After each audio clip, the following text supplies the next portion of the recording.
Hey everyone, welcome back. Appreciate you joining me. And as always, before I get into it, before I discuss the world's first toy robot, the 83-year-old Lilliput, take 2 seconds to subscribe, please. I would appreciate it because if you follow YouTube, you know that independent content is having a tough road to hoe. It seems that they're booting off all kinds of people in favor of giant corporations, which will never talk about the Lilliput robots. So what good is it to have only corporate content when we miss out on such great things like this? And with that out of the way, I appreciate if you hit the subscribe button while I was saying that. Let's talk about the Lilliput, and let's talk about the amazing discovery that was made at the Alphadrome website. I mention it periodically, but I will link in the description the Alphadrome website, which is the premier website for robot aficionados to discuss the hobby, and really a pioneer on the web. In fact, I remember in the mid-90s, it was the only source on the internet for content, vintage toys. I remember there was Cyber Toys, Bill O'Neill's Robots and Space Toys, and then Ozzy's Robots. Those were the three original sites on the web in the 90s, and I think predating them was Alphadrome, and they had the best forum then, and they still have the most hardcore enthusiast fans of these toys. So I'll link not only the site, but I will also link the thread that discusses the Lilliput. So, before I go on about the toy, so I want to explain what happened, and I think it's kind of fallen under the radar. Let's get him a little bit out of the way.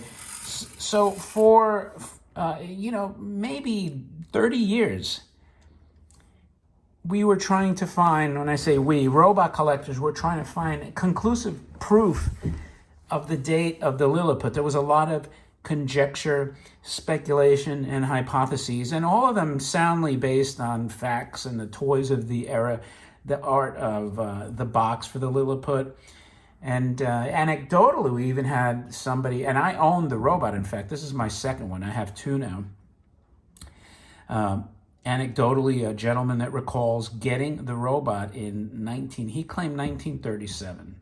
But anyway, what happened a couple months ago, or towards the end of the last year, there was conclusive proof by some sleuths in Japan, and it was manifested by this toy catalog here. And you could see in one of the pages, right, you got this tiny little figure there that if you blow it up, there he is in all his glory. The first example of the Lilliput robot cataloged in a toy catalog from 1938. So we know conclusively he's at least that old. Now, the first Lilliput robot that I have, that I still own, I'm the fourth owner, but the original owner, remember receiving it as a kid in Canada at, I believe, like a drugstore, and he was pretty adamant that it was 1937. Now, it's possible that they made the toy. This is the first appearance in a catalog for the Lilliput, 1938. Or it could have been that, like, if we had a 1937 version of this catalog, maybe he appeared in that too. So I think, obviously, without question, we can conclude 38 with 100% certainty now. And whether it's a little older, that remains to be seen. If it ever is unearthed, other than anecdotally, that the robot did appear, then that'll be great for the historians. Now, even before I look at this, and I'll talk about some of the differences between the Lilliput and the reproductions and some of the cool features that he has, but yeah, I want you to keep in mind what was happening in 1938. We had basically, Hitler had pretty much taken over all of Germany's armed forces, and the world was careening to war. Mussolini was the head in Italy. Japan passed a national general mobilization law, where all aspects of Japanese life are to be arranged for the sake of military efficiency. That's really interesting because, you wonder how in the world did they allocate any kind of metal to make toys, when they were taking everything over to a war footing. So, a couple of other things. Chile withdrew from the League of Nations, and, remember there was a League of Nations. So a lot of it centers around pretty much like the rise of fascism. Orson Welles did The War of the World, causing panic. Can you imagine? This was 83 years ago. Just a couple of other. And Stalin appeared, decided that his police, the NKVD, had been extreme during the Great Purge, which killed, 724,000 Soviet citizens. Anyway, so the world was in the shitter, to put it mildly. But we had the Yankees here over in the States, right? We were isolated from a lot of these things. And my beloved Yankees, led by Lou Gehrig and Bill Dickey and Tommy Heinrich and Jolton Joe DiMaggio and pitchers like Red Ruffing and Lefty Gomez, they won the World Series again. So they were still a powerhouse.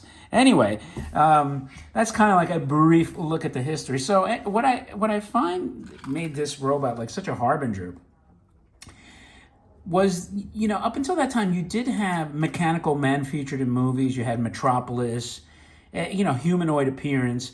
You had that Italian movie, I think it was called The Mechanical Man. You had the Houdini robots. But this was really was a harbinger. Look, it had the block head, the rivets, the analog dials. Of course, he's a pin walker. And, before I get into, like, the differences, so I think, and even the nose, right? The nose was used on, like, the Zoomer style. So this was, like, a common theme on the robot toys. So he was a harbinger of not only robot toys, but I think that blockiness endured throughout the 50s, throughout the atomic age. That's the other thing I want you to keep in mind with the Lilliput. He predates the atomic age. The only toy robot that came after him was all the way up to, at 1949.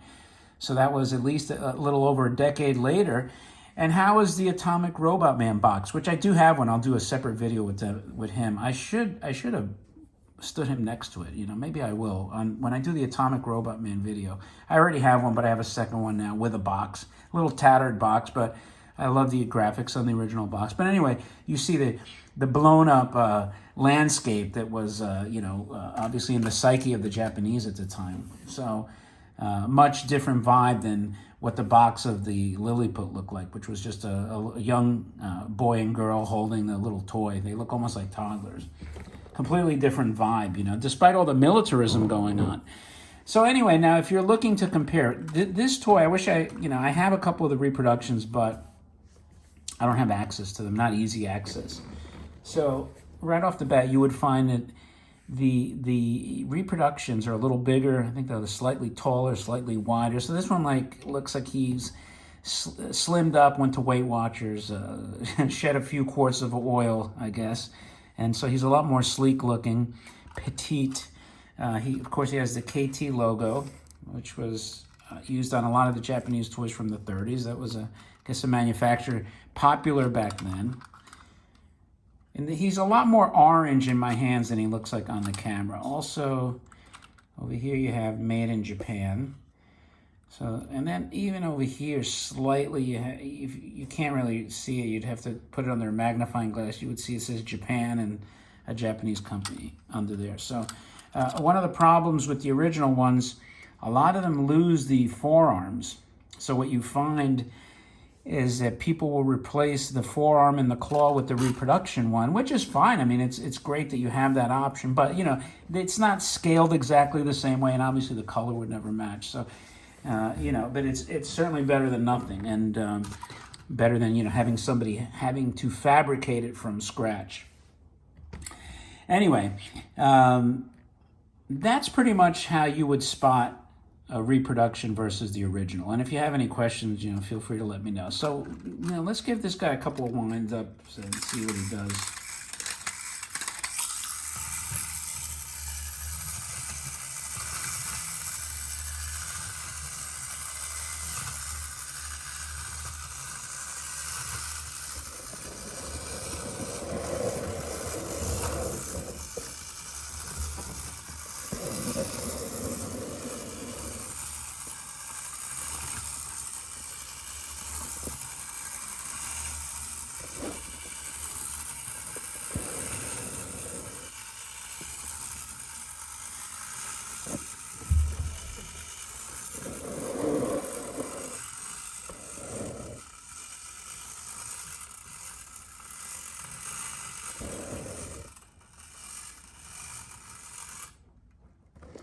Not bad action, huh? Man, he ran for quite a while. He actually walks like I do with my hip in pain all the time, slumbering, teetering from side to side. But how amazing is that? Again, keep in mind, this is 83 years old. The condition is remarkable. On this particular example, it's remarkable.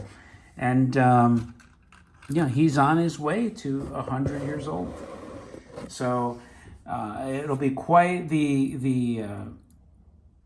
the achievement to survive to 100 years, and hopefully all of you will be around to share that, and see and maybe own the world's oldest toy robot.